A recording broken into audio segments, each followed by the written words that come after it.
Hello guys, welcome back to my YouTube channel. ഇന്ന് നമ്മൾ നല്ലൊരു ഉള്ളിത്തീയലിൻ്റെ റെസിപ്പിയാണ് നോക്കുന്നത് കേട്ടോ. അതിന് വേണ്ടിയിട്ട് ആദ്യം ഒരു പാനിലോട്ട് കുറച്ച് വെളിച്ചെണ്ണ ഒഴിച്ച് കൊടുക്കുക. അത് ചൂടായി വരുമ്പോൾ കുറച്ച് തേങ്ങ വറുത്തെടുക്കുക. തേങ്ങ നന്നായിട്ട് ബ്രൗൺ കളറാകുമ്പോൾ കുറച്ച് മുളക് പൊടി, മല്ലിപ്പൊടി, കുറച്ച് മഞ്ഞൾപ്പൊടി എന്നിവ ആഡ് ചെയ്യുക. തീ ഓഫ് ചെയ്ത ശേഷം മാത്രം പൊടികൾ ഇടാനായിട്ട് ശ്രദ്ധിക്കണം, അല്ലെങ്കിൽ ആ പൊടികളൊക്കെ കരിഞ്ഞു പോകാനുള്ളൊരു ചാൻസ് ഉണ്ട്. ഇനി നമുക്ക് ഉണ്ടാക്കാൻ ആവശ്യമായിട്ടുള്ള ചീരുള്ളി അരിഞ്ഞു വെക്കുക.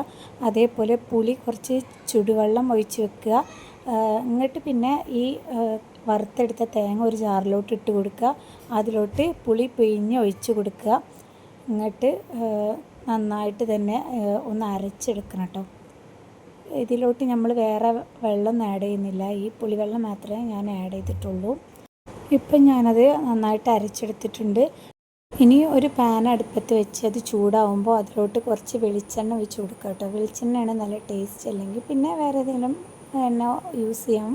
അതിൽ ചൂടായി വരുമ്പോൾ അതിലോട്ട് കുറച്ച് കടുക്, ഉഴുന്ന്, അതുപോലെ തന്നെ ചുവന്ന മുളക് ഇതൊക്കെ ഇട്ടിട്ട് നന്നായിട്ടൊന്ന് പൊട്ടി വരുന്നവരെ വെയിറ്റ് ചെയ്യുക. അങ്ങോട്ട് അതിലോട്ട് അരിഞ്ഞ് വെച്ചിട്ടുള്ള കുറച്ച് ചീരുള്ളി ആഡ് ചെയ്ത് കൊടുക്കുക. ഇനി ഉപ്പിട്ടിട്ട് ലോ ഫ്ലെയിമിൽ ഇങ്ങനെ കുക്ക് ചെയ്തെടുക്കണം. അത് നന്നായിട്ടൊന്ന് വാടി വരണം.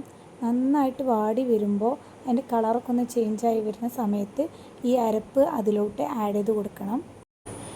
അരപ്പ് അതിലോട്ട് ആഡ് ചെയ്ത് കൊടുത്ത് കുറച്ച് നേരം കൂടി ഒന്ന് കുക്ക് ചെയ്തെടുക്കാവുന്നതാണ്. ഞാൻ ഇതിൻ്റെ ബാക്കി വീഡിയോ എടുക്കാൻ മറന്നുപോയി ഗൈസ്. അരപ്പ് ആഡ് ചെയ്യുക, കുറച്ചേരം കൂടി കുക്ക് ചെയ്യുക, ഫ്ലെയിം ഓഫ് ആക്കുക. ഇത്രേ ഉള്ളൂ ഗൈസ്.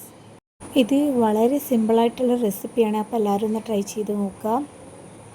അപ്പോൾ നെക്സ്റ്റ് വീഡിയോ ആയിട്ട് വീണ്ടും കാണാം. അതുവരേക്കും ബായ്.